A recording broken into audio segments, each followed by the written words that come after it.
it's me. We're coming up on the 1600 hour. I don't know, a couple years ago I started using the 24-hour clock because I kept setting alarms for 7 p.m. or 7 a.m. and getting the inverse, so after a couple years I've started realizing, like, oh, okay, so this is what 1600 hours feels like. It's about 4 o'clock in the afternoon. I just got done doing yoga. It was fantastic and breathtaking, and not breathtaking, but breath-giving. I don't know, it felt really good to just connect with the body. I had been gone for those 2 days, and I'm sure you noticed that I wasn't even online. And it was because, like, my iPad didn't feel like connecting, so I didn't even get a chance to do yoga for those 2 days because I started this 30-day challenge, and it's like, I don't know, it was weird to, like, completely be out of my element, like in a new city, in a new town, without my partner, no yoga. I mean, I still did deep breathing exercise. Wait, okay, I think it's good now. I had set a timer, like, hey, do a live video, but then somebody was like, hey, can you do it earlier? And I was like, but I have to do my yoga first. Anyway, whatever, so I was in a new city, like, completely out of my element, doing things that I don't normally do, and yeah. But it was like coming back to practice, coming back to my home. I'm feeling refreshed and ready. Let me grab something to sit on, because I like this thing. I don't know. Maybe it's not enough. Maybe it's all the way enough. Who knows? But today, what I'm going to discuss and talk about for right now anyway, is labels. I had touched on labels before in my last video, and labels are, oh goodness, because as humans we like to compartmentalize, and we like to say this is that and that is this, and this can't be that, you know, X doesn't equal Y.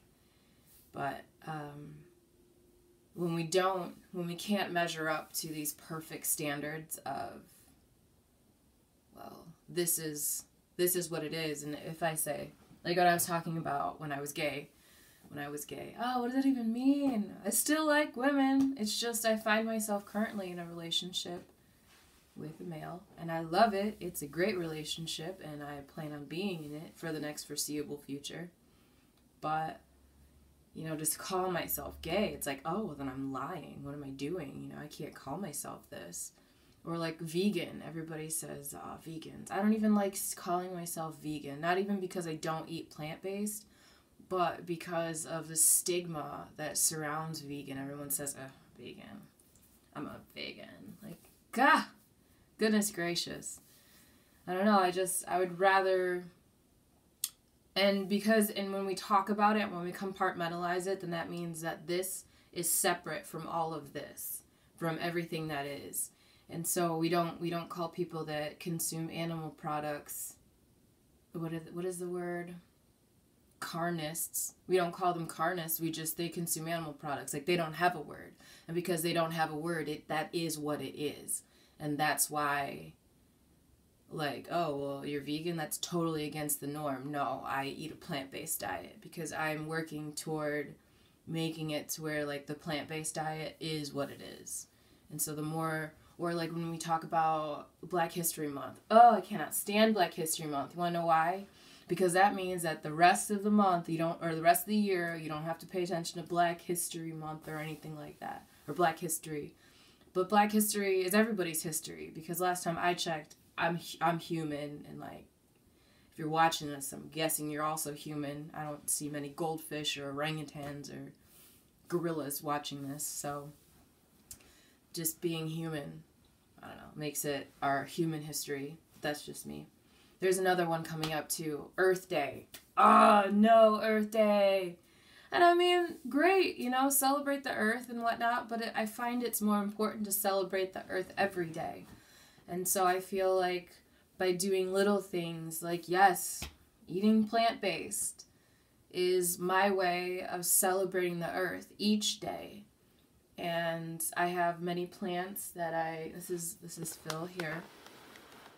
Phil. Phil is my peace lily. I love Phil. By celebrating my plants, by talking to my plants, by going out in nature, I feel like these are the things that, like, that is me celebrating the earth. And I don't need a day to celebrate the earth. I don't need a day to plant a tree. I just want to go plant a tree. I'm going to go plant a freaking tree. And I think that it's more important to just do these things and have these practices every day. Like Mother's Day. You know, like, oh, poo on your mom, doesn't matter, mom doesn't matter, until it's this day. And in this case, you know, like, oh, I'm going to do all these extra things for you. And it's like, man, just, if you want to do something extra for your mom, go ahead and do it. Don't wait for a special day. If your mom does the most and you feel like she's probably feeling like underappreciated, like you as a mom, if you are a mom, are probably feeling underappreciated. And so it's like, do something for that person. You don't need a day to do it. These are my thoughts, though. I would also like to stress that these are my thoughts and things that roll around in my head. I'm not necessarily sitting here trying to teach you or say, be like me. But these are just things that come up, like labels. I don't like labels. I enjoy my relationship with my partner. Does that make me heterosexual? Does that make me, like, it makes me, I'm me, okay? That's what I'm doing. But what I do, it doesn't define me. This is, like, it's not like a label. I don't need a label. I would prefer to just be me. And what is that one saying? I am that I am. I am that I am. And so it's like just being okay and being comfortable with like this moment, and just be here with yourself in this moment. No, don't try to add extra stuff to it. It's like adding ketchup and relish and all sorts of stuff. Like, you don't need all of that. Just chill out, man. Just be alright. Just chill out. Just be one. Something else that I wanted to talk about today is fear. Fear. Because a lot of times, sometimes I get so paralyzed by fear. And it's like, why? But coming out of really stressful and really kind of feeling hopeless, like childhood a lot of the time, fear, like with that fear would always catch up in my chest, and that fight or flight, always, all the time. Oh goodness, thinking about it right now actually it makes my chest tight. Good thing I'm wearing green for my heart chakra. But yeah, so coming out of that fear-based childhood and a lot of fear-based living, and then coming into myself now, I do still feel fear on occasion, and stress is really just fear with a different label on it. But stress is really just fear of the unknown, like fear of not accepting how life is going to come, and accepting that there are things that you're just not going to know. And, oh no, where's my next meal going to come from? Like, don't worry about it, because it'll be here. Because it's always been here. If you really think about it, you've always been taken care of. Even when everything gets pulled out from in front of you, it's always been serving your highest good. Things might not be falling apart, but rather falling into place. And so when we fear things, it's important to just breathe. As I was doing earlier today in yoga, which is another reason why I wanted to do yoga before I started this video. But it's important to breathe and to trust. And, you know, everyone talks about their trust issues, but yeah, this is it. To trust in the universe, to trust in the great unknown and all that is. It's important. Because at the end of the day, as an individual, although I can see myself here and like I am different and separate somehow from this right here. However, I'm not separate. It's all the same. And the universe is in me, and the universe is in my device, and the universe is out here and in here and over there, and it's all the universe. It's all creation. It's all of it. and to just kind of feel connected, just to strive for the connection and the understanding. But like fear, being paralyzed by fear, especially like starting to do the kinds of things that I've been doing, it's important to remember, like, sometimes I get scared, I get like choked up, I'm like, oh no, don't say that, maybe people will get pissed at you, you know, and just trying to like figure it out. But like, fear is kind of like a muscle. I feel like the more times you feel it and the more you're like, okay, let me be present to this feeling instead of like fight or flight, I'm leaving, you know, and it's like, no, okay, wait, but breathe. And then just ask yourself, like, what is this, whatever is in front of you, like, what is this trying to teach me? Observe your heart rate. Observe the way you're breathing. Just observe. Be present with yourself. Don't try to leave. Don't try to mask it or cover it up with your substances. Just be there and be present. Hey, hon! Be there and be present to the fear and just ask yourself what it is. Like, what is this supposed to teach me? Why is this here in front of me? Like, it's important to be there with the fear. And then the more times that you feel the fear, every time you come up against it, you'll be like, oh, wait, this is fear. Okay. And then you feel it, and then you, like, it's kind of a game. I don't know. I consider it kind of like a game. And I kind of get used to that feeling of fear because it's there to teach you something. But unless there's a bear right in front of you about to eat your face, or unless like you're gonna get into a car accident, I mean 99.9% of the time that's not the case. So like, what you feeling the fear for? And so we can use it as a teacher, just like we use anger as a teacher. And it's okay to feel anger, because anger is just something inside of you that says, hey, something's not right. We got to make changes. And so when it's like, when you want to numb yourself, you can't numb just the anger or the sadness. You numb all of it. You numb happiness, and you numb joy. It's like, who is this? What's happening? Ooh, new thing from the yoga program. Anyway, next time I will turn off the notifications. But numbing, you can't numb just a part of yourself. You numb all of it. And so it's like you're walking through life, and maybe there's like your children. Children are not numb. They're there and they're being present and they want to engage with you. And so if you're sitting over here numb, then you miss the little nuances, and you're not there and you're not present to really be there for them, with them in this moment. And yeah, it took me a really long time, oh man, to be able to be okay without numbing. And I still find that I numb with food. It's just something that it's like uncovering the many layers of my personality and who I am. It's like, oh, I think I'm good because I stopped drinking. Woo, I'm sober. I mean, I still am sober considering where I once was. Like, it's still a really great thing that I'm sober. Way to go. It'll be 2 years in... 2 years? Yeah. 2 years in August. And, oh, wow. 2 years? Wow. That's crazy because, like, I never ever... Oh, my trip was great.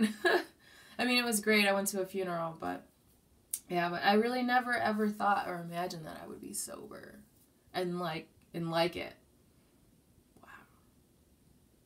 It just like hit me like a ton of bricks. I love it. But yeah, wow. Sobriety. Never thought I'd really appreciate sobriety or clarity of mind.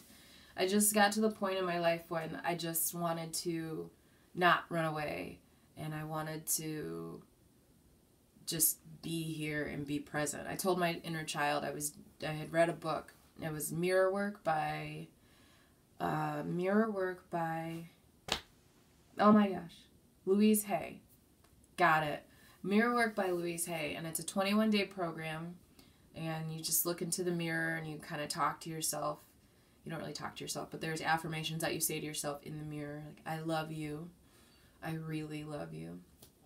You get to meet your inner child and sort of start to parent that inner child and develop that relationship. But I had done this program, and where is it going with this? I don't remember. But anyway, I was doing this program. It was really great, actually. Here, let me turn this around. This is where I was doing a lot of my work. And so this is me. Everybody in my family calls me Nicole. This is me at like 6, and this is me and my dad and my older brother. And then I drew this picture of myself. And I keep it up here. That's me as a little girl too.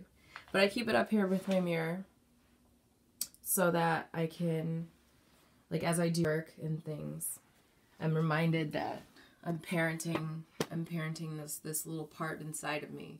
And we all have our wounded inner child, our wounded inner selves that, like, desperately need our attention, which is insane to think about. But yeah, there's like a little you inside, and like you're reacting, most of the reactions that we give like are from that 5-year-old self that finally shut down and was like, you know what, F this world, I'm closing up shop, this is how I'm going to just be for the rest of my life. And we react from that point.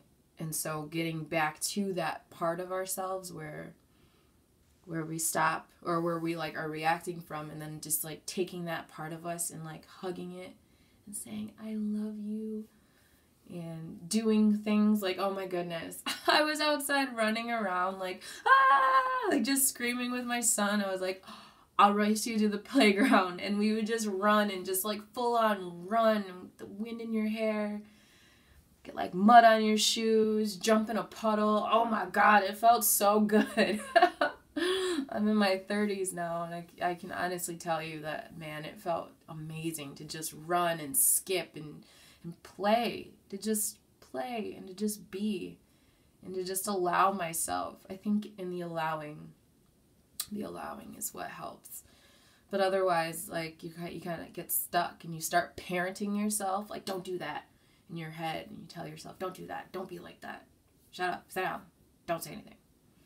And because we've been doing that to ourselves at inner work for so long, we like end up being mean to ourselves, and we have to use our substances like drinking to cover it up.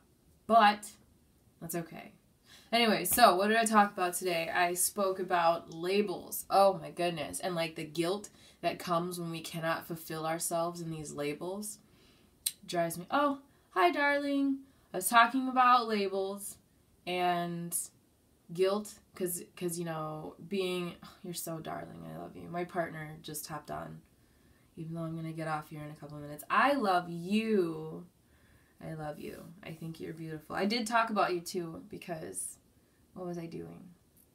Oh, talking about how I'm in a relationship with you. We should do that kind of a video next, with like the two of us just here talking about hair and how pretty you are. And then fear. Fear is really important as well. It's a teacher, it's a tool, it's a guide. And once you like unravel like PTSD, a lot of us have a lot of that because the way that we were raised. But because he just put ... because of the way that we were raised.